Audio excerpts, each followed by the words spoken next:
तो नमस्कार दोस्तों, एक बार फिर से स्वागत है आपका हमारे YouTube चैनल पर। तो दोस्तों, आप जिस मूवी के बारे में बात करने जा रहे हैं उसका नाम तो आपने डेफिनेटली सुना होगा। आपने काफी लोगों में से देखा होगा इसके पार्ट, क्योंकि इसके 7 पार्ट अब तक आ चुके हैं। जी हाँ दोस्तों, उस मूवी का नाम है मिशन इम्पॉसिबल। दोस्तों, ये एक अमेरिकन स्पाई एक्शन मूवी है। इसका जेनर एक्शन मूवी के अंदर आता है, जो ब्रूस गिलर द्वारा बनाई गई है।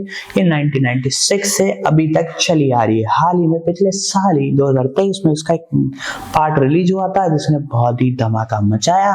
और IMF के एजेंट, इसमें जो मेन एक्टर है वो मिशन इम्पॉसिबल IMF के एजेंट एथन हंट की भूमिका निभाते हुए दिखाई देते हैं।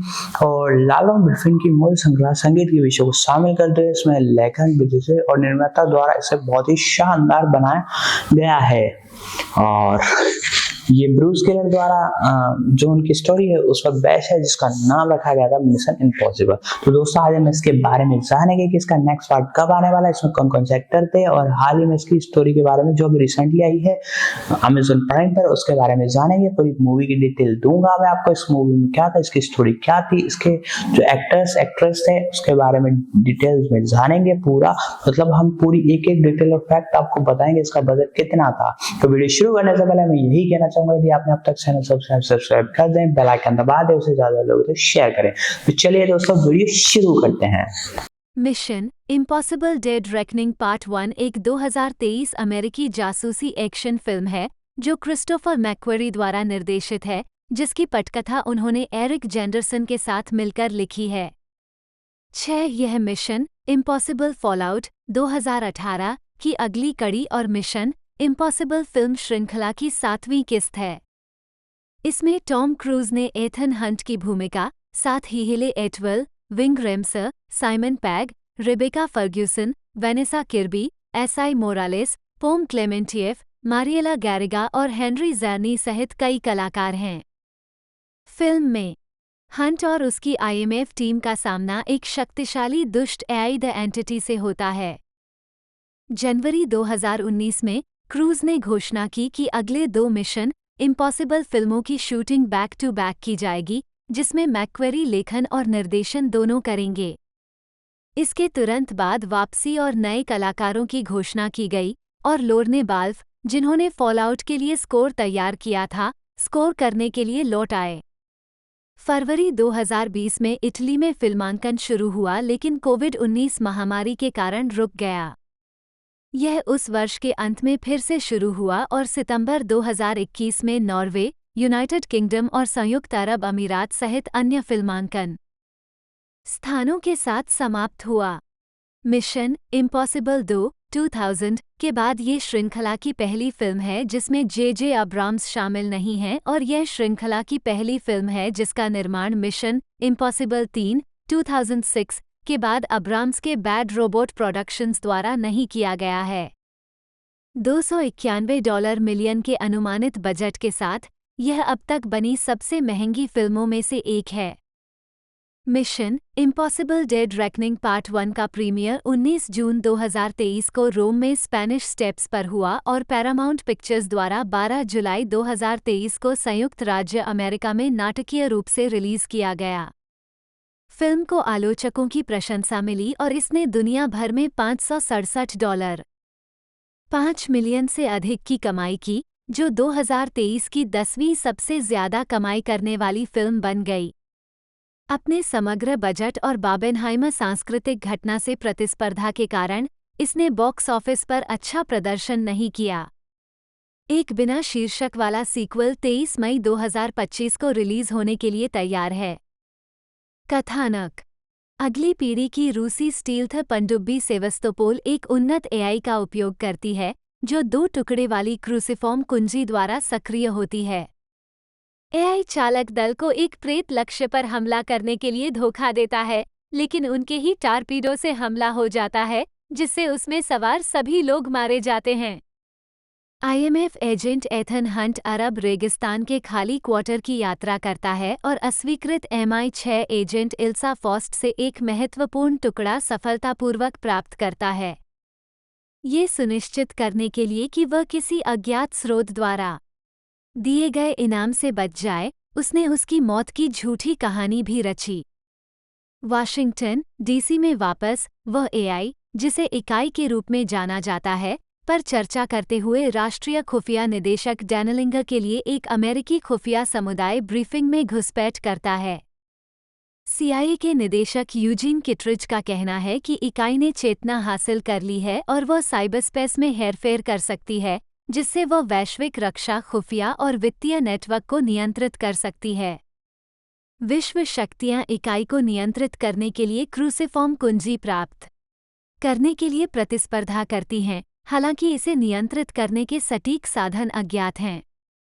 खुद को प्रकट करते हुए एथन किटरिज के साथ बातचीत करता है और निष्कर्ष निकालता है कि उसने इल्सा का इनाम रखा है और इकाई को नष्ट करने का अपना इरादा बताता है, ये जानते हुए कि उन्हें दुष्ट अभिनेता माना जाएगा और एक वैश्विक दौड़ में भाग ले रहे हैं। एथन और उनके आईएमएफ टीम के साथी बेंजी डन और लूथर स्टिकिल अमेरिकी एजेंटों से बचते हुए दूसरे चाबी के धारक को पकड़ने के लिए अबू धाबी अंतर्राष्ट्रीय हवाई अड्डे की यात्रा करते हैं। पीछा करने के दौरान चाबी का टुकड़ा ग्रेस नाम के एक पेशेवर चोर द्वारा चुरा लिया जाता है। समवर्ती रूप से लूथर और बेंजी एक फर्जी परमाणु उपकरण को निष्क्रिय कर देते हैं। एथन को अपने पूर्व आईएमएफ अतीत से जुड़े एक परपीड़क इकाई गैब्रियल को देखने के बाद बेईमानी का संदेह है। मिशन को रद्द करते हुए टीम बिखर जाती है और ग्रेस रोम भाग जाती है। आगमन पर उसे पकड़ लिया जाता है, लेकिन एथन उसे स्थानीय अधिकारियों, अमेरिकी एजेंटों और पेरिस नामक एक इकाई संचालक से बचा लेता है। ग्रेस फिर से भाग जाती है, जबकि एथन लूथर, बेंजी से मिलता है और इल्सा उनके साथ फिर से जुड़ जाती है।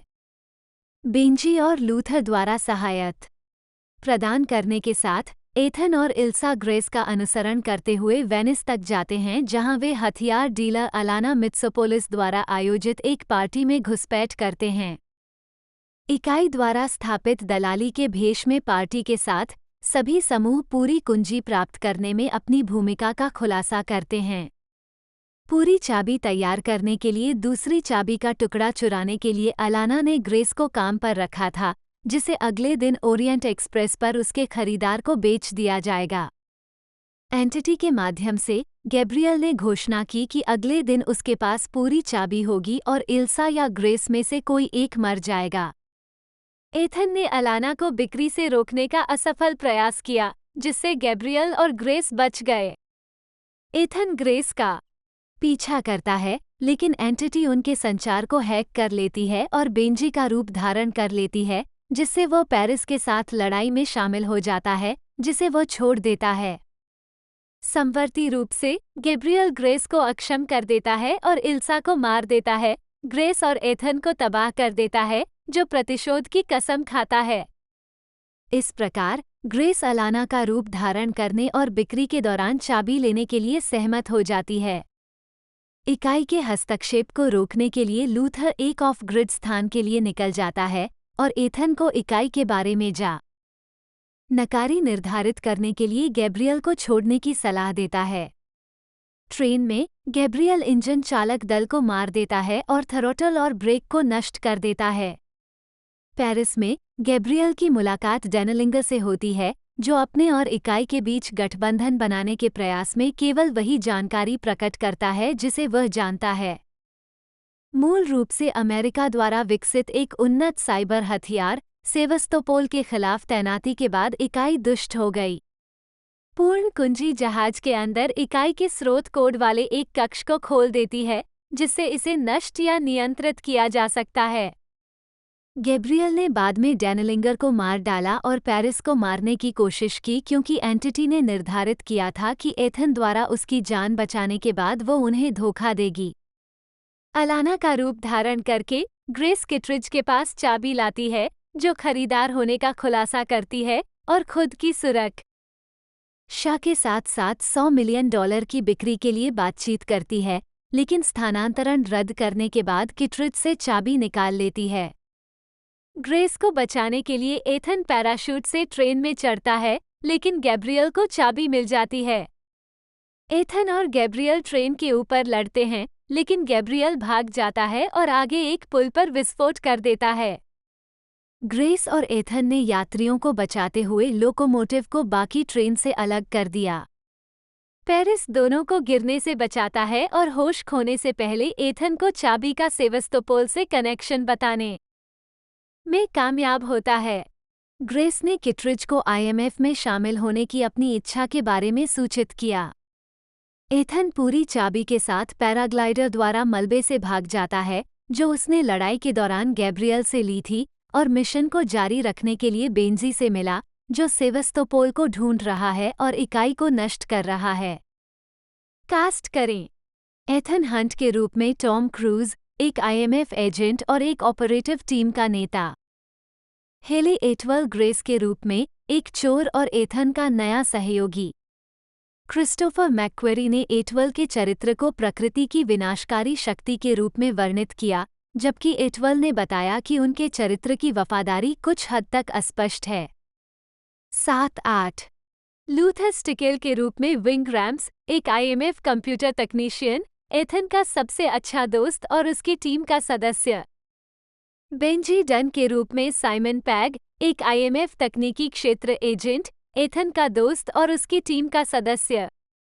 पैग ने एंटिटी को भी आवाज दी, जो एक सर्वशक्तिशाली एआई प्रणाली है जिसने रूसी पनडुब्बी सेवस्तोपोल में घुसपैठ करते समय होश हासिल किया, इससे पहले कि वह दुष्ट हो जाए और अपनी इच्छानुसार दुनिया के प्रमुख रक्षा, खुफिया और वित्तीय नेटवर्क में हेरफेर करे, विश्व शक्तियों को कुंजी प्राप्त करने के लिए प्रतिस्पर्धा करने के लिए प्रेरित किया। इसे नियंत्रित करने के लिए, जबकि इकाई एक मानव, गैब्रियल को संपर्क के रूप में भर्ती करती है। इकाई डन की आवाज की नकल करके बोलती है। इल्सा फॉस्ट के रूप में रेबेका फर्ग्यूसन, एक अस्वीकृत MI6 एजेंट जिसने दुष्ट राष्ट्र 2015 और फॉलआउट 2018 के दौरान एथन की टीम के साथ गठबंधन किया था। अलाना मित्सोपोलिस के रूप में वेनेसा किर्बी, एक काला बाजार हथियार डीलर और दलाल जो व्हाइट विडो उपनाम से जाना जाता है। अलाना एक मृत हथियार डीलर मैक्स की बेटी है, जिसे मूल रूप से पहली फिल्म में वेनेसा रेडग्रेव ने चित्रित किया था। गैब्रियल के रूप में एसआई मोरालेस, एक शक्तिशाली आतंकवादी और एथन का विरोधी, जो दुनिया पर शासन करने के लिए एक सर्वशक्तिशाली एआई प्रणाली एंटिटी के साथ काम करता हुआ प्रतीत होता है। एथन के आईएमएफ एजेंट बनने से पहले उसकी और एथन की एक दूसरे से भयानक मुठभेड़ हुई थी। 9 पेरिस के रूप में पोम क्लेमेंटिव, एक फ्रांसीसी हत्यारा जो गैब्रियल के लिए काम करता है। पेरिस मूल मिशन इम्पॉसिबल टेलीविजन श्रृंखला में लियोनार्ड निमोय द्वारा चित्रित इसी नाम के चरित्र पर आधारित है। 10 मैरी के रूप में मारिएला गारिगा, एथन और गैब्रियल के अतीत की एक महिला जिसे केवल संक्षिप्त फ्लैशबैक में देखा गया था। 11 आईएमएफ के पूर्व निदेशक और सीआईए के वर्तमान निदेशक यूजीन किटरिज के रूप में हेनरी कजर्नी को आखिरी बार मिशन इम्पॉसिबल 1996 में देखा गया था। जैस्पर ब्रिग्स के रूप में शिया विघम, एक अमेरिकी खुफिया एजेंट जिसे एथन और उसकी टीम का शिकार करने के लिए नियुक्त किया गया था। 12 राष्ट्रीय खुफिया निदेशक डेनलिंगर के रूप में कैरी एल्विस। 13 डेगास के रूप में ग्रेग टार्जन डेविस, एक अमेरिकी खुफिया एजेंट और ब्रिग्स के साथी को एथन और उसकी टीम का पता लगाने का काम सौंपा गया है। जोला मित्सोपोलिस, अलाना के भाई के रूप में फ्रेडरिक शमिट। 14 इसके अतिरिक्त Charles Parnell, Rob Delaney, Indira Varma और मार्क गैटिस क्रमशः एनआरओ, जेएसओसी, डीआईए और एनएसए का प्रतिनिधित्व करते हुए अमेरिकी खुफिया एजेंसियों के प्रमुख के रूप में दिखाई देते हैं। 15 मार्सिन डोरोसिंस्की सेवस्तोपोल पनडुब्बी के कप्तान के रूप में दिखाई देते हैं। 16 उत्पादन, घोषणा और कास्टिंग। 14 जनवरी 2019 को टॉम क्रूज ने घोषणा की कि 7वें और 8वें मिशन इम्पॉसिबल फिल्मों को क्रिस्टोफर मैक्वेरी के साथ बैक टू बैक शूट किया जाएगा और 23 जुलाई 2021 और 5 अगस्त 2022 को रिलीज होने वाली दोनों फिल्मों का लेखन और निर्देशन किया जाएगा। 17-18 फरवरी 2021 में पैरामाउंट पिक्चर्स ने उस योजना को विफल कर दिया। 19 फरवरी 2019 में रेबेका फर्ग्यूसन ने 7वीं किस्त के लिए अपनी वापसी की पुष्टि की। 20-21 सितंबर में मैक्वेरी ने घोषणा की कि हेले एटवेल कलाकारों में शामिल हो गई हैं। 22 सितंबर 2019 में पोम क्लेमेंटिएफ 7वीं और 8वीं दोनों फिल्मों के कलाकारों में शामिल हो गए। 10 दिसंबर 2019 में साइमन पैग ने फिल्म के लिए अपनी वापसी की पुष्टि की। दोनों फिल्मों में शिया विघम को कास्ट किया गया। 23-24 जनवरी 2020 में निकोलस हाउल्ट को हेनरी कजर्नी के साथ एक भूमिका के लिए चुना गया, जिसमें 1996 की फिल्म के बाद पहली बार यूजीन किटरिज की भूमिका दोहराई गई। 25-26 क्रूज को ब्रैडली रूस्टर ब्रैडशॉ की भूमिका निभाने के लिए टॉप गन मैवरिक 2022 के लिए उनके ऑडिशन को काफी पसंद आया था, जिसके कारण हाउल्ट को चुना गया, जिससे उन्हें एक बेहद प्रतिभाशाली अभिनेता के रूप में पहचाना गया, जो उस भूमिका को निभाने के लिए उपयुक्त नहीं था। भले ही उस समय 7वीं मिशन इम्पॉसिबल फिल्म के लिए कोई ठोस कहानी नहीं थी। 27 वैनेसा किर्बी ने ये भी घोषणा की कि वो दोनों फिल्मों के लिए वापसी कर रही हैं। 28 मई 2020 में ये बताया गया कि शेड्यूलिंग संघर्ष के कारण एसआई मोरालेस दोनों फिल्मों में खलनायक के रूप में हाउल्ट की जगह लेंगे। 29 मैक्वेरी द्वारा ओजाक में कैमिनो डेल रियो की भूमिका देखने के कारण मोरालेस को गैब्रियल की भूमिका के लिए चुना गया था। मोरालेस के साथ COVID-19 महामारी के कारण होल्ट की पुनर्रचना के कारण कहानी में भारी बदलाव आया। जैसा कि मोरालेस के रूप में चुने जाने के बाद मैक्वेरी को एहसास हुआ कि क्रूज और मोरालेस की उम्र लगभग एक ही होने के कारण उनके पात्रों को एथन हंट के साथ जोड़ने के लिए कहा। नी कई संभावनाएं खुल गईं। की बैक स्टोरी। इसी तरह हाउल्ट के जाने के बाद फिल्म निर्माता द एंटिटी की अवधारणा लेकर आए। 27 एंजेला बेसेट ने घोषणा की कि वह दिसंबर 2020 में एरिका स्लोएन के रूप में वापस आएंगी, लेकिन बाद में उन्हें COVID-19 यात्रा प्रतिबंधों के कारण हटा दिया गया। 30-31 स्लोएन फिल्म में एक खुफिया ब्रीफिंग के दौरान डीएनआई डेनलिंगर के कार्यालय की दीवार पर एक तस्वीर में दिखाई देता है। मार्च 2021 में मैक्वेरी ने खुलासा किया कि Rob Delaney, Charles Parnell, Indira Varma, Mark Gatiss और कैरी एल्विस कलाकारों में शामिल हो गए थे। 15 उसी दिन ग्रेग टार्जन डेविस के भी कलाकारों में शामिल होने की पुष्टि की गई। 13 मैक्वेरी ने खुलासा किया कि फ्लैशबैक सेगमेंट के लिए उन्होंने उन्हें 1989 की सेटिंग को टोनी स्कॉट के मिशन इम्पॉसिबल के समान प्रतिबिंबित करने पर विचार किया, जिसमें सभी अभिनेताओं की उम्र कम कर दी गई और जूलिया रॉबर्ट्स को गैब्रियल द्वारा हत्या की गई प्रेमिका के रूप में दिखाया गया। हालांकि एक बार उन्हें ये पता चला कि प्रभाव कितने महंगे हो जाएंगे, तो उन्होंने कदम पीछे खींच लिए, साथ ही यह भी महसूस किया कि एक युवा क्रूज दर्शकों का ध्यान भटकाएगा। 32 फिल्मांकन और COVID-19 शटडाउन। कामकाजी शीर्षक लिब्रा के तहत 33 फिल्मांकन 20 फरवरी 2020 को वेनिस में शुरू होने वाला था, जो मार्च के मध्य में 40 दिनों के लिए रोम जाने से पहले 3 सप्ताह तक चलने वाला था। 34-35 लेकिन इटली में COVID-19 महामारी के कारण देश में उत्पादन रोक दिया गया था। 36 3 सप्ताह बाद एक अंतराल से ठीक पहले इंग्लैंड के सरे में स्टंट रिहर्सल शुरू हुई।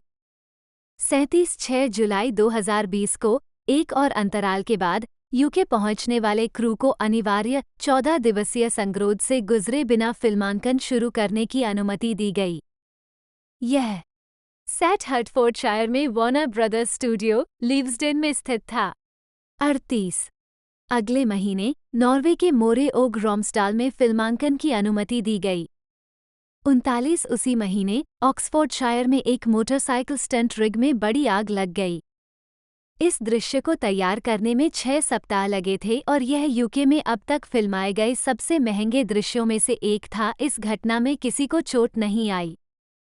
40 फिल्मांकन 6 सितंबर 2020 को शुरू हुआ। 41 जब मैक्वेरी ने इंस्टाग्राम पर सेट से तस्वीरें प्रकाशित करना शुरू किया। 42 फिल्म को सोनी सिनेल्टा वेनिस कैमरों से शूट किया गया था, जिससे यह मिशन इम्पॉसिबल फ्रेंचाइजी की डिजिटल रूप से शूट होने वाली पहली फिल्म बन गई।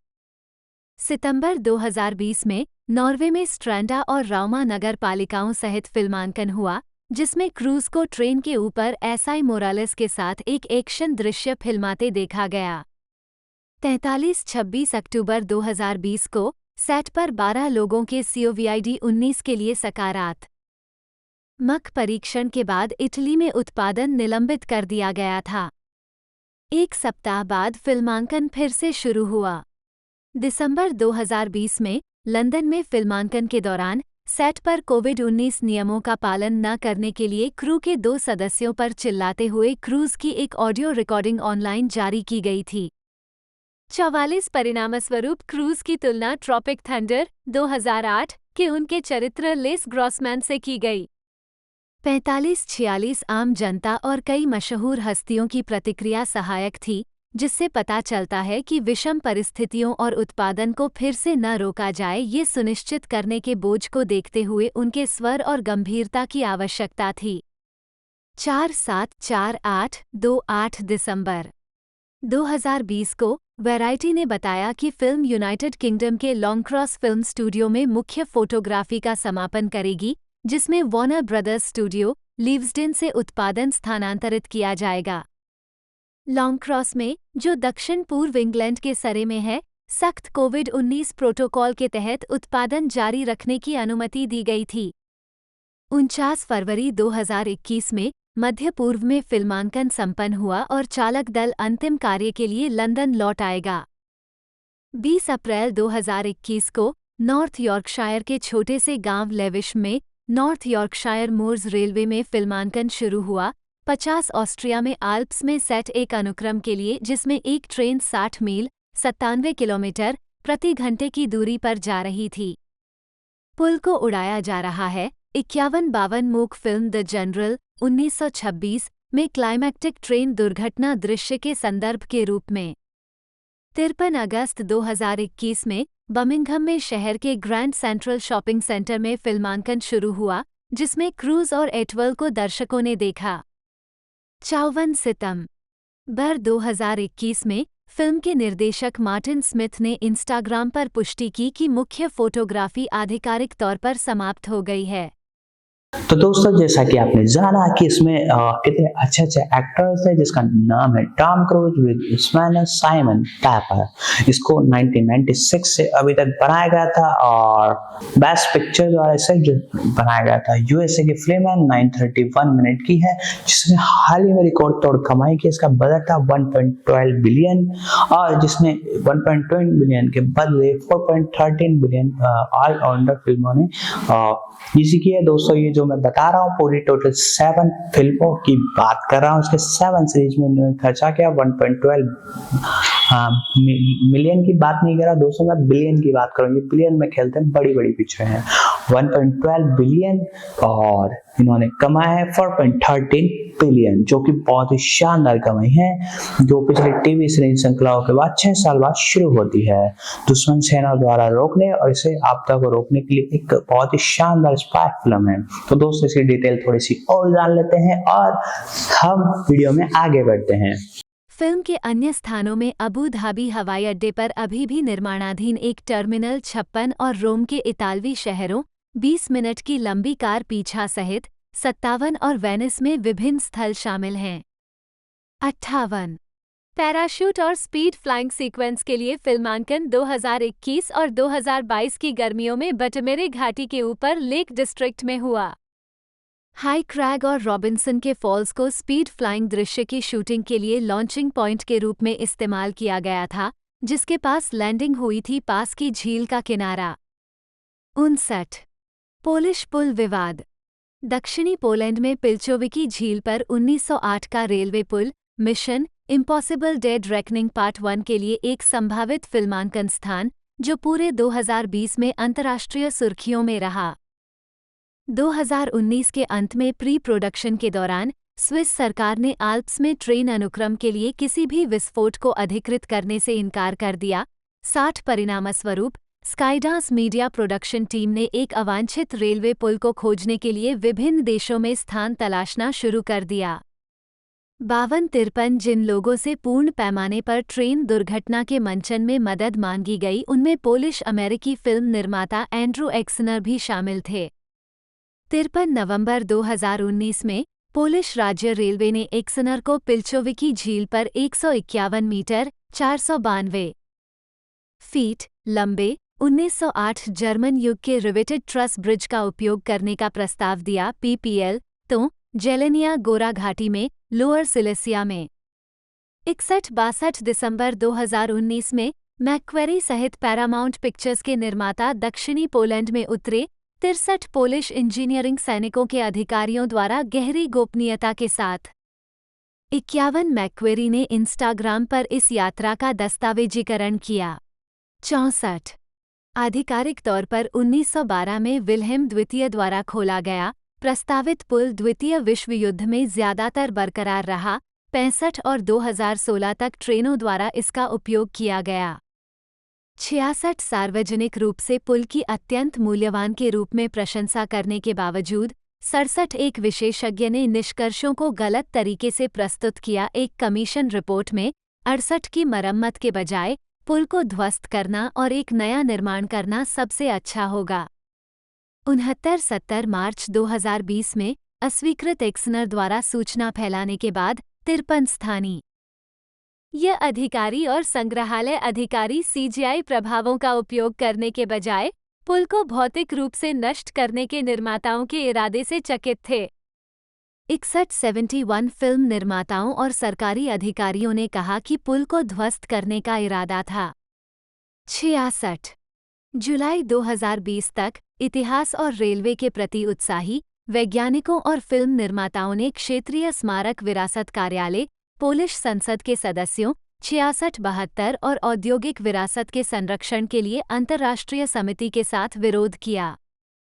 73 कार्यकर्ताओं और गैर सरकारी संगठनों ने विनाश के खिलाफ एक याचिका शुरू की।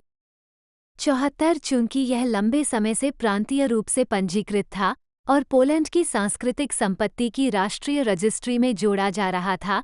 71-75 संस्कृति और राष्ट्रीय विरासत मंत्रालय ने पुष्टि की वो छोटे के साथ फिल्म में खेलने के लिए ब्रिज पर जोर दे रहा था।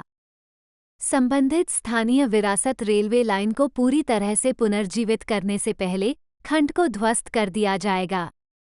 76 प्रतिक्रिया के बाद 72-77 स्मारकों के जनरल संरक्षक ने आश्वासन दिया कि पुल को नष्ट करने का कोई सवाल ही नहीं है। 78 अगस्त 2020 में जैसे ही कहानी अंतर्राष्ट्रीय हो गई 79-80 मैक्वेरी ने कहा कि पुल को उड़ाने की कभी कोई योजना नहीं थी और केवल असुरक्षित और आंशिक रूप से क्षतिग्रस्त हिस्सों को ही नष्ट किया जा सकता था, जिसे कथित तौर पर पुनर्निर्माण की आवश्यकता थी। निष्कर्ष निकाला, क्षेत्र को पर्यटन के लिए खोलने के लिए पुल बनाने की आवश्यकता है।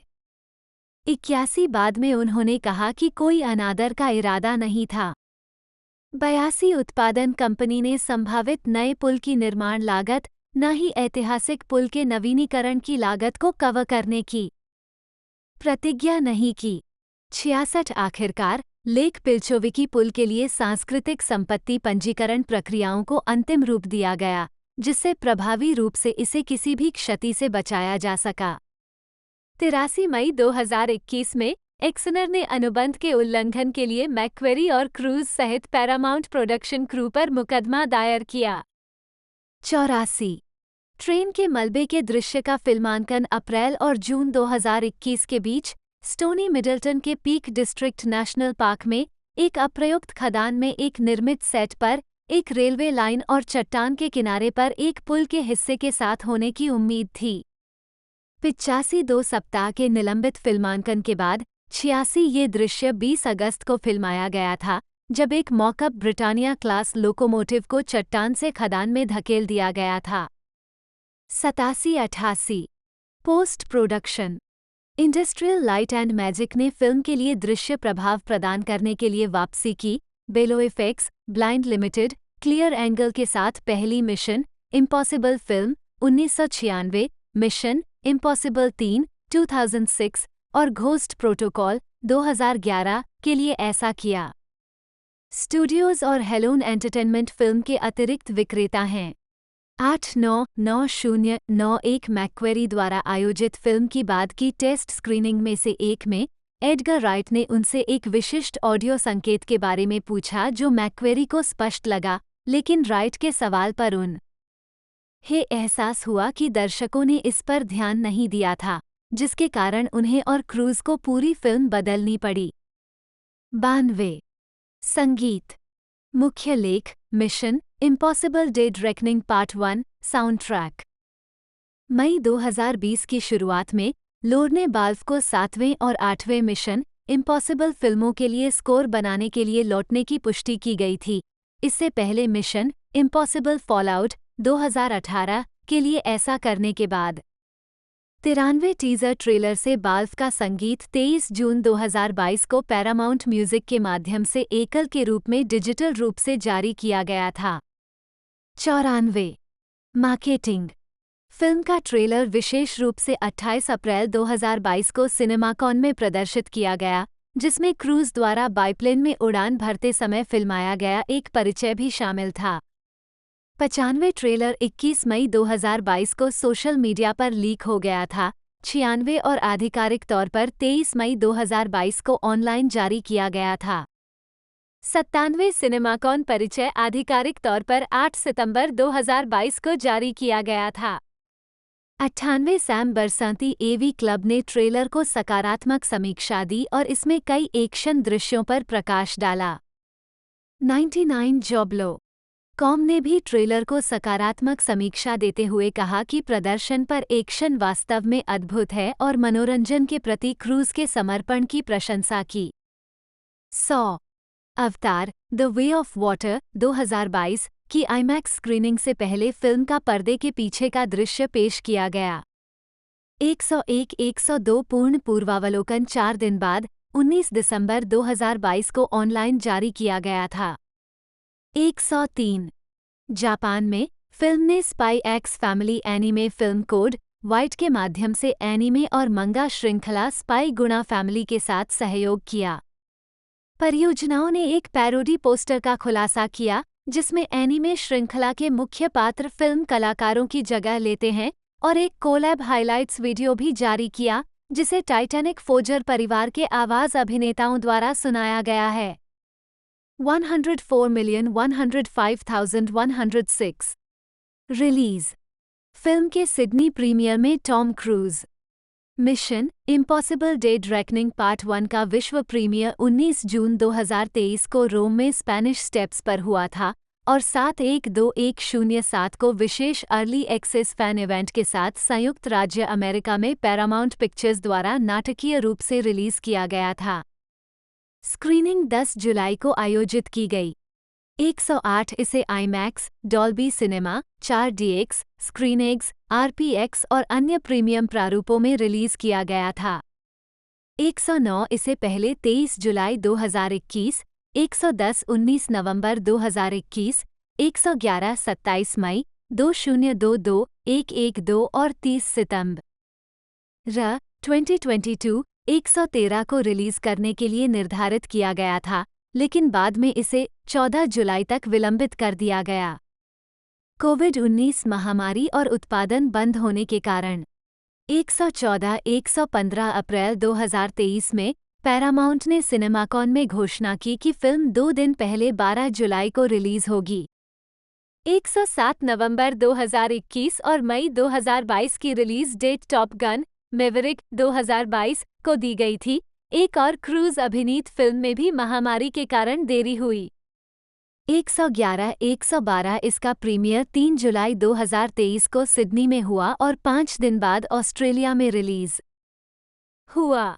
116 home media mission Impossible Dead Reckoning Part 1 को 10 अक्टूबर 2023 को डिजिटल डाउनलोड के लिए जारी किया गया था, जबकि अल्ट्रा HD ब्लू-रे और DVD संस्करण 31 अक्टूबर 2023 को जारी किए गए थे। 117 रिलीज में बिहाइंड द शामिल है। दृश्य और संपादन फीचर, हटाए गए दृश्य असेंबल और एक ऑडियो कमेंट्री। 117 स्वागत बॉक्स ऑफिस 24 सितंबर 2023 तक mission Impossible Dead Reckoning Part 1 ने संयुक्त राज्य अमेरिका और कनाडा में $172 और 10 सेंट मिलियन और अन्य क्षेत्रों में $395 और 40 सेंट मिलियन, दुनिया भर में कुल $567 5 मिलियन की कमाई की है। 4-5 वैरायटी ने बताया कि फिल्म के विशाल बजट को देखते हुए यह अपने नाटकीय प्रदर्शन में संभवतः लाभ नहीं कमा पाएगी। 118 बाद में अनुमान लगाया गया कि अगर यह $600 मिलियन से अधिक नहीं हुई तो स्टूडियो को लगभग $100 मिलियन का नुकसान होगा। दुनिया भर 119 फिल्म को बॉक्स ऑफिस पर निराशाजनक बताया गया। 120,118,121 पैरामाउंट को स्विस बीमाकर्ता चुब से फिल्म से संबंधित कोविड-19 बीमा भुगतान में कुल £57 मिलियन प्राप्त हुए। 122 संयुक्त राज्य अमेरिका और कनाडा में डेड रेकनिंग पार्ट 1 के पहले 5 दिनों में 4,327 थिएटरों से लगभग $90 मिलियन की कमाई करने का अनुमान लगाया गया था। साथ ही 70 अंतर्राष्ट्रीय क्षेत्रों से $160 मिलियन की कमाई करने का अनुमान लगाया गया था। 5 दिवसीय विश्वव्यापी शुरुआत के लिए ये लगभग $250 मिलियन थी। दो फिल्म ने अपने पहले दिन $15.5 मिलियन कमाए। मंगलवार की रात पूर्वावलोकन स्क्रीनिंग से $7 मिलियन सहित और दूसरे दिन $8.3 मिलियन कमाए। 123 शुक्रवार को $16.7 मिलियन कमाने के बाद सप्ताहांत और 5 दिवसीय अनुमान को घटाकर क्रमशः $54 मिलियन और $78 मिलियन कर दिया गया। 124 फिल्म ने अपने शुरुआती सप्ताहांत में $54.7 मिलियन की कमाई की और पहले 5 दिनों में कुल $78.5 मिलियन की कमाई की, जो कि 2000 में दूसरी फिल्म के $78 मिलियन के ठीक पीछे है। 125 जबकि फिल्म इसके बाद उम्मीदों से कमतर हो गई। उम्मीद से बहुत कम शुरुआती सप्ताहांत निकला। 126,127,128 डेडलाइन हॉलीवुड ने नोट किया कि Indiana Jones and the Dial of Destiny 2023 के विपरीत लगभग 3 घंटे की एक और फिल्म जिसकी लागत लगभग $300 मिलियन थी और जिसने ओपनिंग की अपने पहले 5 दिनों में $84 मिलियन तक, डेड रेकनिंग पार्ट 1 को बेहतर समीक्षक और दर्शकों के स्कोर से लाभ हुआ।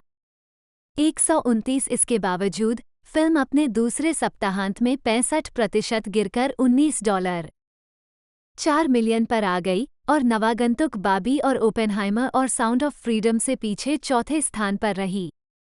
130,131 कुछ आउटलेट्स ने कहा कि बॉक्स ऑफिस पर फिल्म की अप्रत्याशित गिरावट का कारण आईमैक्स स्क्रीन ओपेनहाइमर को सौंपना हो सकता है।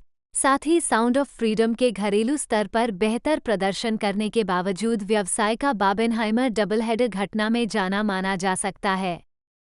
132 इसने अपने तीसरे सप्ताहांत में $10.6 मिलियन और चौथे में $6.7 मिलियन की कमाई की और क्रमशः 5वें और 7वें स्थान पर रही। 133 आलोचनात्मक प्रतिक्रिया। फिल्म को आलोचकों की प्रशंसा मिली। समीक्षा एग्रीगेटर वेबसाइट रॉटन टोमाटोज पर 422 आलोचकों में से 96% समीक्षाएं सकारात्मक हैं, जिनकी औसत रेटिंग 8/10 है। वेबसाइट की सर्वसम्मति में लिखा है, विश्व धमकाने वाले दांव और उस विशाल शीर्षक से मेल खाने वाले महाकाव्य सेट टुकड़ों के साथ mission Impossible Dead Reckoning Part 1 साबित करता है कि यह अभी भी एक फ्रेंचाइजी है जिसे आपको स्वीकार करना चुनना चाहिए। 144 मेटाक्रिटिक, जो एक भारित औसत का उपयोग करता है, ने 66 आलोचकों के आधार पर फिल्म को 100 में से 81 का स्कोर दिया, जो सार्वभौमिक प्रशंसा को दर्शाता है। 145 सिनेमास्कोर द्वारा सर्वेक्षण में दर्शकों ने फिल्म को A से F पैमाने पर A का औसत ग्रेड दिया, जबकि पोस्ट्रैक ने बताया कि 90% फिल्म दर्शकों ने इसे सकारात्मक स्कोर दिया। 124 द गार्जियन के लिए एक सकारात्मक समीक्षा में मार्क कैमोड ने फिल्म को 5 में से 4 स्टार दिए। फिल्म में उनके अभिनय के लिए क्रूज की सराहना की, साथ ही फिल्म के ज्वाइन द डॉट्स प्लॉट और रोमांचक एक्शन के लिए भी फिल्म की प्रशंसा की। 146 इसी तरह डेडलाइन हॉलीवुड के लिए टॉड मैकॉथी और IGN के लिए सिद्धांत अदलखा ने पाया कि फिल्म हॉलीवुड एक्शन फिल्म निर्माण अपने चरम पर है का प्रतिनिधित्व करती है और यदि प्रत्येक टेम्पोले फ्रेंचाइज प्रविष्टि इतनी मज़ेदार और बारीक होती तो नाटकीय बनाम स्टर रीमिंग बहस होती तुरंत आराम कर दिया जाएगा। 147 USA टुडे के ब्रायन ट्रूइट ने एक्शन दृश्यों की सराहना करते हुए कहा, यह एक आदमी बनाम मशीन महाकाव्य का पहला भाग है जो रोमांच विभाग में कोई कंजूसी नहीं करता है। हालांकि इसके बारे में बहुत ज्यादा मत सोचो। आप शायद अभी भी अपने लैपटॉप पर गंभीरता से नजर रखेंगे। 148 लिटिल व्हाइट लाइज की मिश्रित समीक्षा में एडम वुडवर्ड ने फिल्म के सभी महत्वाकांक्षी कार्यों के बीच घटते रिटर्न पर टिप्पणी की। 149 वैरायटी के पीटर डैब्रूज की बेहद सकारात्मक समीक्षा के विपरीत 150 ओवन ग्लीबरमैन ने पत्रिका के लिए फिल्म के बारे में एक कॉलम लिखा जिसमें कहा गया कि उनका मानना है कि क्रूज और मैक्वेरी को वापस जाना चाहिए जो दर्शकों को पसंद आया। मताधिकार यदि वे इसे उच्च स्तर पर समाप्त करना चाहते हैं। 151 प्रशंसा आइकन इस अनुभाग को विस्तार की आवश्यकता है। आप इसे जोड़कर मदद कर सकते हैं। जनवरी 2024 mission Impossible Dead Reckoning Part 1 को छठे Hollywood critics association mid season film awards में सर्वाधिक प्रतीक्षित फिल्म के लिए नामांकित किया गया था। 152 संपादक एडी हैमिल्टन को 2023 हॉलीवुड प्रोफेशनल एसोसिएशन अवार्ड्स में उत्कृष्ट संपादन फीचर फिल्म के लिए नामांकन मिला। 153 फिल्म को सिनेमैटिक और बॉक्स ऑफिस अचीवमेंट के लिए नामांकित किया गया था, जो कि 81वें गोल्डन ग्लोब अवार्ड्स में शुरू हुई एक नई श्रेणी थी। 155 इसे 28वें सैटेलाइट अवार्ड्स में सिनेमेटोग्राफी और विजुअल इफेक्ट्स श्रेणियों में और 29वें क्रिटिक्स चॉइस अवार्ड्स में सर्वश्रेष्ठ विजुअल इफेक्ट्स के लिए भी नामांकित किया गया है। 156 सैटर्न अवार्ड्स में इसे सर्वश्रेष्ठ एक्शन या एडवेंचर फिल्म, सर्वश्रेष्ठ लेखन, सर्वश्रेष्ठ संपादन और सर्वश्रेष्ठ विशेष दृश्य प्रभावों के लिए नामांकित किया गया है। 157 राजनीतिक प्रभाव अगली कड़ी मुख्य लेख शीर्षक रहित 8वां मिशन असंभव फिल्म 2023 SAG-AFTRA हड़ताल के कारण विलंबित होने के बाद एक सीधा सीक्वल 23 मई 2025 को रिलीज होने वाला है। 159-160 शुरू में ये कहा गया था कि दोनों फिल्में एथन हंट को विदाई देंगी। 161 जून 2023 में मैक्वेरी ने फैंडेंगो को बताया कि भाग 1 और उसके सीक्वल से श्रृंखला समाप्त नहीं होगी और वे भविष्य की किश्तों के लिए विचार विकसित कर रहे थे। 162 जुलाई 2023 में पार्ट 1 के प्रचार के दौरान क्रूज ने हंट के रूप में श्रृंखला में आगे की फिल्में बनाना जारी रखने में रुचि व्यक्त की। 163 मूल रूप से इस का उपशीर्षक डेड रेकनिंग पार्ट 2 था। अगली कड़ी का उपशीर्षक अक्टूबर 2023 में हटा दिया गया था। तो दोस्तों इसको बता दो कि इसकी अगला पार्ट आने वाला है कि नहीं आने वाला। दोस्तों 2023 में क्रिस्टोफर मैक्सवेल ने कहा था कि mission impossible the dead reckoning के एक भाग के भाग 1 और भाग 2 की श्रृंखला को समाप्त नहीं करेंगे। उन्होंने ऑफिशियली रूप से कहा था कि 2025 में इसका एक नेक्स्ट पार्ट आने वाला है। ये नहीं पता कि ये बिगिनिंग में आएगा या एंडिंग में आएगा, तो पर 2025 में डेफिनेटली आएगा। तो दोस्तों इस वीडियो में आपने जाना है 2023 तक के और 24 तक की सारी हिस्ट्री के बारे में, लेकिन इसका जो 8वां पार्ट है वो जल्दी आपके आने वाला है। यदि आप उसके बारे में जानना चाहते हैं तो हमारे वीडियो में बेल आइकन जरूर दबा लें, क्योंकि और कमेंट बॉक्स में एक प्यारा सा कमेंट लिखते और लिख दे मिशन इम्पॉसिबल पार्ट 8, ताकि जैसे ही आए हम फटाफट इसका अपडेट आप तक पहुंचा दे। और हमारे वीडियो आने में हमारे वीडियो थोड़े लंबे होते हैं, लेकिन इसका मतलब ये नहीं कि हम क्वालिटी से कोई कॉम्प्रोमाइज करें। हम वीडियो में पूरा फैक्ट और डिटेल आपको बताते हैं, तो वीडियो में बने रहिए। हम पूरी थोड़ी और डिटेल हम इसके बारे में जान लेते हैं। क्रिस्टोफर मैक्वेरी जन्म 25 अक्टूबर 1968 एक अमेरिकी फिल्म निर्माता हैं। उन्हें neo knower mystery film the उसूल सस्पेक्ट्स 1995 के लिए BAFTA award, independent spirit award और सर्वश्रेष्ठ मूल पटकथा के लिए अकादमी पुरस्कार मिला। उन्होंने अपने निर्देशन की शुरुआत crime thriller film the way of the gun 2000 से की। वो टॉम क्रूज के साथ लगातार सहयोगी रहे हैं। उन्होंने एक्शन फिल्में Jack Reacher 2012, Mission Impossible Rogue Nation 2015, Mission Impossible Fallout 2018, Mission Impossible Dead Reckoning Part 1 2023 और एक अनाम 8वीं मिशन इम्पॉसिबल फिल्म 2025। वो Valkyrie 2008, Edge of Tomorrow 2014, Jack Reacher, Never Go Back 2016, The Mummy 2017 और टॉप गन मैवरिक फिल्मों की लेखन और या निर्माता टीम का भी हिस्सा थे। 2022 जिनमें आखिरी को सर्वश्रेष्ठ रूपांतरित पटकथा और सर्वश्रेष्ठ चित्र के लिए अकादमी पुरस्कार नामांकन प्राप्त हुआ। प्रारंभिक जीवन। मैक्वेरी का जन्म प्रिंसटन, न्यू जर्सी में हुआ था। 1986 में West Windsor Plainsboro High School South से स्नातक होने के बाद 3 उन्होंने पश्चिमी ऑस्ट्रेलिया के पेर्थ में क्राइस्ट चर्च ग्रामर स्कूल में सहायक के रूप में काम किया। 2013 को याद करते हुए मुझे एक अंतरिम कार्यक्रम की पेशकश की गई थी। मैं एक टोपी से एक जगह चुनी और क्राइस्ट चर्च ग्रामर स्कूल में समाप्त हुआ। मैं स्कूल में रहता था और बोर्डिंग स्कूल में काम करता था, हालांकि मैंने बहुत कम काम किया था। ये जासूसी एजेंसी। ये वास्तव में एक गौरवशाली सुरक्षा रक्षक पद था। मुझे लगता है कि जिन 4 वर्षों में मैंने वहाँ काम किया, मैंने लगभग 6 जांचें की। 5. करियर। मैक्वेरी की पहली फीचर फिल्म 1993 की थ्रिलर पब्लिक एक्सेस थी, जिसका निर्देशन ब्रायन सिंगर ने किया था। इसने ड्यूविले अमेरिकन फिल्म फेस्टिवल में क्रिटिक्स अवार्ड जीता और सनडांस फिल्म फेस्टिवल का ग्रैंड जूरी पुरस्कार साझा किया। इसे संयुक्त राज्य अमेरिका में नाटकीय रूप से रिलीज नहीं किया गया था।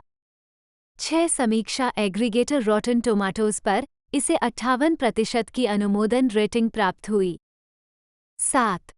मैक्वेरी ने द उसूअल सस्पेक्ट्स 1995 लिखी, जिसके लिए उन्हें ब्रिटिश और अमेरिकी अकादमी पुरस्कारों के साथ साथ Premiere magazine, Texas Board of Review और शिकागो क्रिटिक्स के साथ साथ एडगर अवार्ड और इंडिपेंडेंट से सर्वश्रेष्ठ पटकथा पुरस्कार प्राप्त हुए।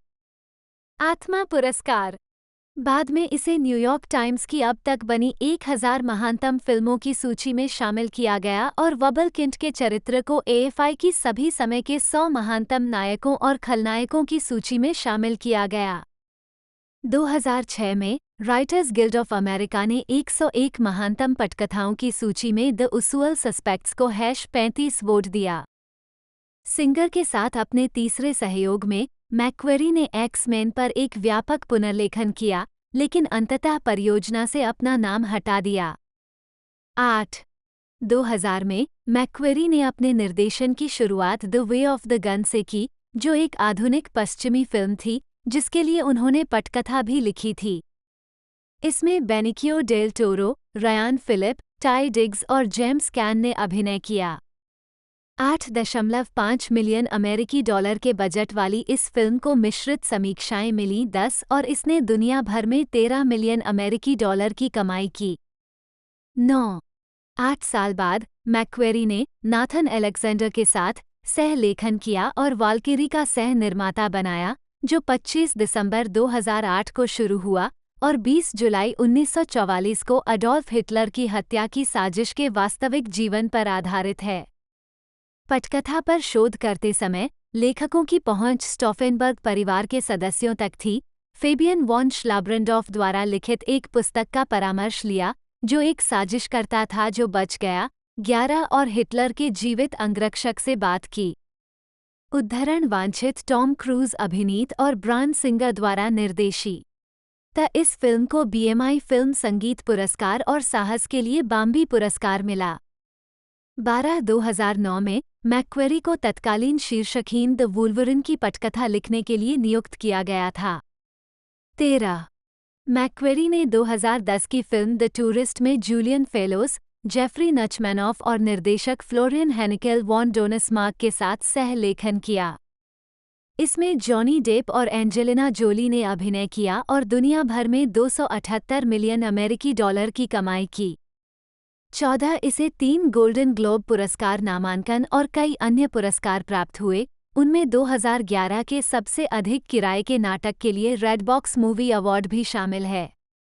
15 इसके बाद मैक्वेरी ने 2011 की एक्शन जासूसी film mission impossible ghost protocol पर बिना श्रेय के लेखन प्रदान किया। फिल्म का निर्माण 16 जैक रीचर प्रीमियर में मैक्वेरी 2011 में मैक्वेरी ने अपना दूसरा feature Jack Reacher One Shot का रूपांतरण निर्देशित किया, जो ली चाइल्ड के 21 जैक रीचर उपन्यासों की श्रृंखला में 9वां था। फिल्मांकन 3 अक्टूबर 2011 को पिट्सबर्ग महानगरीय क्षेत्र में शुरू हुआ और जनवरी 2012 के अंत तक जारी रहा। फिल्म दिसंबर 2012 में पैरामाउंट पिक्चर्स द्वारा रिलीज की गई थी। 17 2012 में ड्रू गोडार्ड और डैमन लिंडेलोफ के फिल्म छोड़ने के बाद मैक्वेरी ने वर्ल्ड वॉर ज़ेड की पटकथा को फिर से लिखने के लिए कदम उठाया। 18-19 2013 में singer Jack the Giant Slayer के साथ मैक्वेरी का चौथा सहयोग रिलीज हुआ, जो मैक्वेरी द्वारा सह-लिखित था। आलोचनात्मक समीक्षाएं मिश्रित थीं और यह बॉक्स ऑफिस पर असफल रही। अनुमानित $240 मिलियन बजट पदोन्नति को छोड़कर के मुकाबले केवल $198 मिलियन की कमाई की। 2021 मैक्वेरी ने जेज और जॉन हेनरी बटवर्थ के साथ 2014 की science fiction action thriller Edge of Tomorrow का सह-लेखन किया, जो जापानी उपन्यास All You Need Is Kill पर आधारित है। हालांकि फिल्म ने अपने शुरुआती सप्ताहांत में बॉक्स ऑफिस पर कमजोर प्रदर्शन किया और केवल 28.8 मिलियन अमेरिकी डॉलर की कमाई की, इसे मजबूत समीक्षा मिली और यह घरेलू बॉक्स ऑफिस पर 100 मिलियन अमेरिकी डॉलर से अधिक की कमाई के साथ एक वर्ड ऑफ माउथ हिट बन गई। मैक्वेरी ने 2015 में निर्देशक के रूप में अपनी तीसरी फिल्म पूरी की। मिशन इम्पॉसिबल दुष्ट राष्ट्र मिशन इम्पॉसिबल फिल्म श्रृंखला में 5वीं प्रविष्टि, जिसे उन्होंने ड्रू पियर्स के साथ सह-लिखा था। इसे जोरदार समीक्षाएं मिली। इसने उत्तरी अमेरिकी बॉक्स ऑफिस पर 195 मिलियन अमेरिकी डॉलर से अधिक की कमाई की और 2015 की सर्वश्रेष्ठ एक्शन एडवेंचर मूवी के लिए गोल्डन टोमेटो पुरस्कार जीता। Naval Air Station North Island में टॉप गन मैवरिक के प्रीमियर में McQuarrie, Kenneth R Whitesell, Tom Cruise, Joseph Kosinski और जेरी ब्रुकहाइमर। अक्टूबर 2015 तक मैक्वेरी ने दुष्ट One A Star Wars Story का पुनर्लेखन पूरा किया और कहानी को मजबूत करने में 2 सप्ताह बिताए। 22 मैक्वेरी और पटकथा लेखक डायलन कुसमैन को टॉम क्रूज द्वारा द ममी के लिए एक नई पटकथा लिखने के लिए नियुक्त किया गया था। 23 नवंबर 2015 में मैक्वेरी ने पुष्टि की कि वह छठी मिशन इम्पॉसिबल फिल्म लिखने और निर्देशित करने के लिए वापस आएंगे, जो टॉम क्रूज के साथ उनका तीसरा निर्देशन सहयोग है। 24 मिशन इम्पॉसिबल फॉलआउट नामक फिल्म 27 जुलाई 2018 को संयुक्त राज्य अमेरिका में रिलीज हुई थी। इसे आलोचकों से मजबूत समीक्षा मिली और दुनिया भर में $791 मिलियन से अधिक की कमाई की, जो फ्रेंचाइज का सबसे अधिक कमाई करने वाला खिताब बन गया। 25 मैक्वेरी और क्रूज ने टॉप गन मैवरिक पर फिर से सहयोग किया, जिसके लिए मैक्वेरी ने पटकथा का सह-लेखन किया और फिल्म का निर्माण किया। 26 शुरुआत में फ्रेंचाइजी में लौटने से झिझकते हुए 27 मैक्वेरी ने जनवरी 2019 में mission Impossible Dead Reckoning Part 1 और 8वीं फिल्म लिखने और निर्देशित करने के लिए एक समझौते को अंतिम रूप दिया। पार्ट 1 12 जुलाई 2023 को रिलीज हुई थी, जबकि 8वीं फिल्म है 23 मई 2025 को रिलीज होने वाली है। 282930 आगामी परियोजनाएं। फरवरी 2011 में मैक्वेरी को स्काईडांस मीडिया द्वारा 1970 के दशक की एनिमेटेड टेलीविजन श्रृंखला स्टार ब्लेजर्स, खुद एनीमे स्पेस बैटलशिप यामातो का एक रूपांतरण के फीचर फिल्म रूपांतरण को लिखने और निर्मित करने के लिए काम पर रखा गया था। 31 2013 में उन्हें परियोजना का निर्देशन करने के लिए चुना गया था, 2017 में स्क्रिप्ट का एक नया मसौदा लिखने के लिए जैच डीन को काम पर रखा गया था। 3233 मैक्वेरी ने आई स्टेशन जेब्रा पर आधारित थ्रिलर निर्देशित करने के लिए भी अनुबंध किया है। 1963 का उपन्यास और इस का 1968 का फिल्म रूपांतरण 30 टू किल जीन पैट्रिक मैनचेट के उपन्यास पर आधारित है और द गिरगिट फ्रेडरिक बॉर्डन के बारे में डेविड ग्रैन के न्यूयॉर्कर लेख पर आधारित है। 3-4-3-5-3-6 अगस्त 2022 में मैक्वेरी ने लाइट द फ्यूज पॉडकास्ट पर घोषणा की कि वह टॉम क्रूज के साथ एक नया प्रोजेक्ट विकसित कर रहे हैं जिसे एरिक जेंडरसन द्वारा सह लिखा जाएगा, जिसके बारे में उनका दावा है कि यह मिशन इम्पॉसिबल फिल्मों से असामान्य होगी और इसे इस तरह वर्णित किया गया है, कुछ ऐसा जिसके बारे में हम काफी लंबे समय से बात कर रहे हैं। यह उस चीज से बहुत अलग है जिसे आप टॉम को करते हुए देखने के आदी हैं। 37 कुछ दिनों बाद ये घोषणा की गई कि वह और क्रूज के लिए एक स्टार वाहन के रूप में एक मूल संगीत भी विकसित कर रहे थे। साथ ही ट्रॉपिक थंडर से लेस ग्रॉसमैन की भूमिका को फिर से करने के लिए क्रूज के लिए एक संभावित परियोजना पर भी नजर रख रहे थे। हालांकि यह अज्ञात है कि क्या ग्रॉसमैन को अपनी फिल्म मिलेगी या अन्य फिल्मों में शामिल किया जाएगा। 38 हालांकि रीचर फ्रेंचाइज टेलीविजन पर स्थानांतरित हो गई है, मैक्वेरी और क्रूज रीचर जैसी थ्रिलर फिल्म विकसित करना जारी रख रहे हैं। 39 फिल्मोग्राफी फिल्म वर्ष शीर्षक निदेशक लेखक निर्माता 1993 सार्वजनिक अभिगम नहीं हाँ नहीं 1995 हमेशा की तरह संदिग्ध नहीं हाँ नहीं 2000 बंदूक का रास्ता हाँ हाँ नहीं 2008 वाल्करी नहीं हाँ हाँ 2010 पर्यटक नहीं हाँ नहीं 2012 ढीठ आदमी पर काबू पाना हाँ हाँ नहीं 2013 असुर मारने वाला जैक नहीं हाँ नहीं 2014 रहना मरना दोहराएं कल का किनारा नहीं हाँ नहीं 2015 मिशन असंभव दुष्ट राष्ट्र हाँ हाँ नहीं 2016 Jack Reacher Never Go Back नहीं नहीं हाँ 2017 माँ नहीं हाँ नहीं 2018 मिशन असंभव नतीजा हाँ हाँ हाँ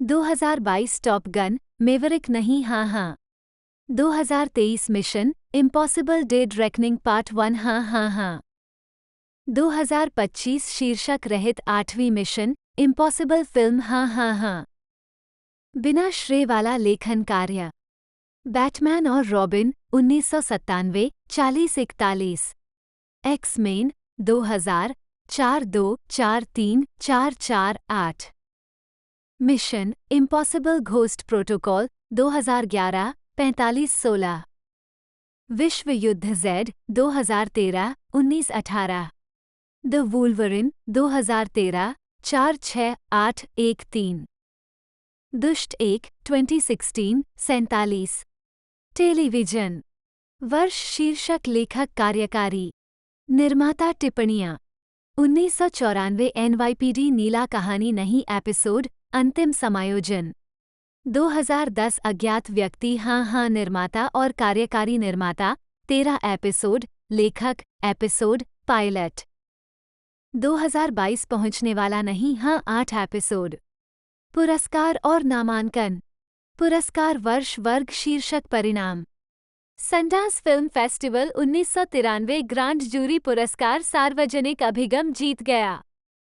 शैक्षणिक पुरस्कार 1995 सर्वश्रेष्ठ मौलिक पटकथा हमेशा की तरह संदिग्ध जीत गया। बाफ्टा पुरस्कार 1995 सर्वश्रेष्ठ मौलिक पटकथा जीत गया। स्वतंत्र आत्मा पुरस्कार 1995 सर्वश्रेष्ठ पटकथा जीत गया। एडगर पुरस्कार 1995 सर्वश्रेष्ठ मोशन पिक्चर जीत गया। ह्यूगो पुरस्कार 2014 सर्वश्रेष्ठ नाटकीय प्रस्तुति कल की चौखट पर मनोनीत।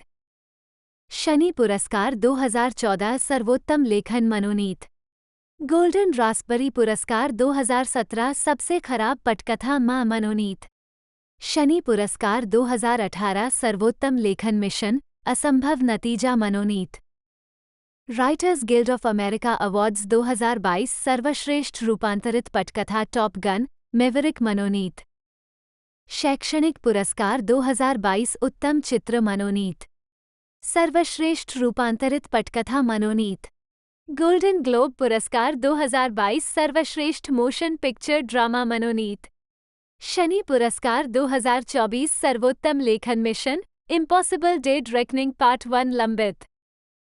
एरिक जेंडरसन, जन्म 22 दिसंबर 1959, एक अमेरिकी लेखक, नाटककार, पटकथा लेखक और नाटकों, टेलीविजन और फिल्म के निर्माता हैं।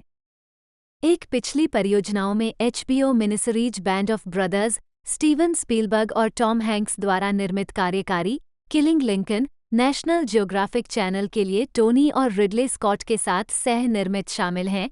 Francis Ford Coppola film The Conversation, Christopher McQuarrie के साथ पर आधारित एक श्रृंखला The Pony Express, Robert Duvall के साथ ग्रेगरी मैग्वेरे के उपन्यास वी कैड ABC का 8 घंटे का रूपांतरण, 8 घंटे की लघु श्रृंखला मैजेस्टिक 12 और the command joint special operations command FIC की दुनिया पर आधारित एक श्रृंखला। करियर 2001 में HBO के लिए समीक्षकों द्वारा प्रशंसित mini series band of brothers के सह निर्माता, मुख्य लेखक और पर्यवेक्षक निर्माता के रूप में जेंडरसन उत्कृष्ट मिनी सीरीज के लिए उस वर्ष के एमी पुरस्कार प्राप्तकर्ताओं में से एक थे, जिसे उन्होंने टॉम हैंक्स के साथ साझा किया था और स्टीवन स्पीलबर्ग दूसरों के बीच में। जेंडरसन ने उस शो के लिए लघु श्रृंखला, मूवी या नाटकीय विशेष के लिए उत्कृष्ट लेखन की श्रेणी में एमी नामांकन भी साझा किया।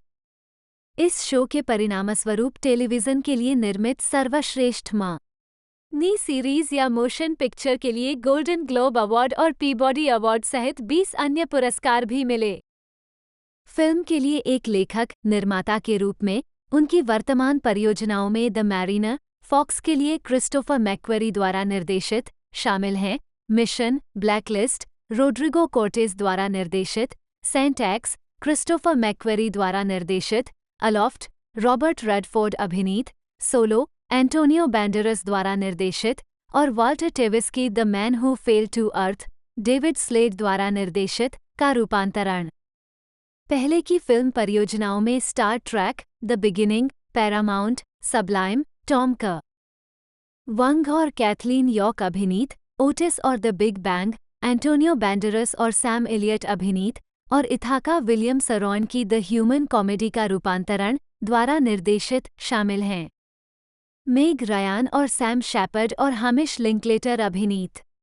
एक लेखक, निर्माता और टेलीविजन के श्रोता के रूप में उनकी वर्तमान परियोजनाओं में स्पेशल शामिल है, जो 1960 के दशक के वृत्तचित्र फिल्म निर्माताओं पर आधारित एक श्रृंखला है।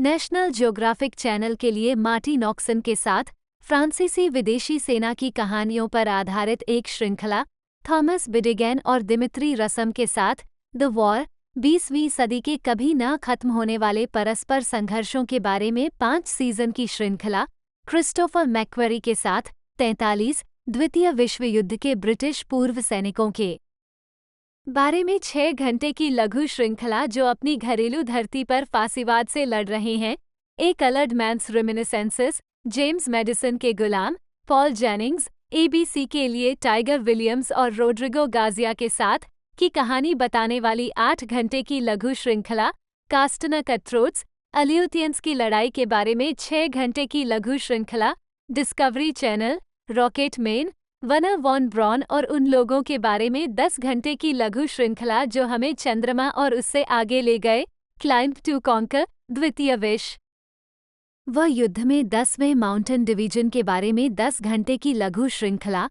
वाइल्डवुड के साथ, और Shot All to Hell, James Younger Gang और नॉर्थफील्ड, मिनेसोटा, रेड, TNT के बारे में 4 घंटे की लघु श्रृंखला।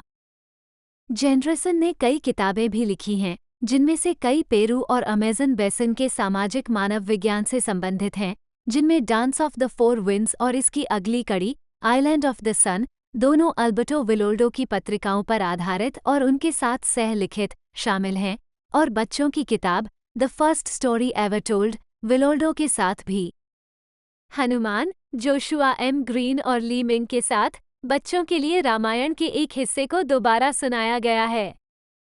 जेंडरसन वर्तमान में निर्देशक क्रिस्टोफर मैक्वेरी के साथ mission Impossible Dead Reckoning Part 1 और 8वीं मिशन इम्पॉसिबल फिल्म का सह लेखन कर रहे हैं।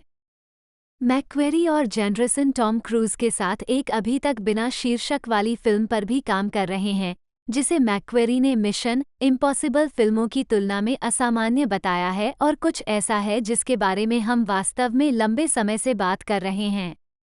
यह उससे कहीं आगे है। आप टॉम को क्या करते देखने के आदी हैं? 2. वह एक नाटककार भी हैं। The Killing of Michael Malloy, Excuse My Dust, Malice Aforethought. व्यक्तिगत जीवन। और इसके जो क्रू थे, तो